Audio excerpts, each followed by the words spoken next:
सांगितलं की आम्हाला क्लस्टर योजनेमध्ये आम्ही जाऊ, पण क्लस्टर योजना आम्हाला नको आहे ना. क्लस्टर योजना म्हणजे काय, या बिल्डिंग तोडून परत करणार का? आम्हाला ही क्लस्टर योजना आणि या सगळ्या गोष्टी नको आहेत. आम्हाला आमचं आहे ते घर सुरक्षित पाहिजे.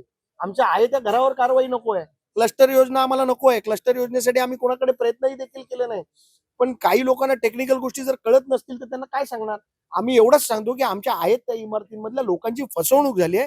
त्यांची कुठेतरी फसवणूक दूर करा. क्लस्टर नको आहे आम्हाला इथे. क्लस्टरचा काय विषय आहे? क्लस्टर उगाच मध्ये काहीतरी क्लस्टर सारखा विषय घुसडायचा आणि या विषय डायव्हर्ट करायचा. तो विषय कुठेही डायव्हर्ट करता कामा नये. आम्हाला आमचं म्हणणं स्पष्ट आहे. या 65 इमारतीमधील रहिवाशांची घरं आपण लीगल केली पाहिजे. यांना कुठेतरी लीगल करून त्यांना या जाचातनं सुटका दिली पाहिजे, एवढा आमचा प्रयत्न आहे. पुढची भूमिका काय असणार? पुढची भूमिका अशी आहे की अधिवेशनानंतर आम्ही या विषयामध्ये आमचे नेते रवींद्र चव्हाण साहेबांबरोबर देवेंद्र फडणवीस साहेबांची भेट घेणार आहे आणि या 65 इमारतींमध्ये उल्हासनगरसाठी जसा जी आर काढला गेला तसा या 65 इमारतींसाठी स्पेशल जी आर काढून या बिल्डिंग अधिकृत कराव्या ही विनंती आम्ही करणार आहे.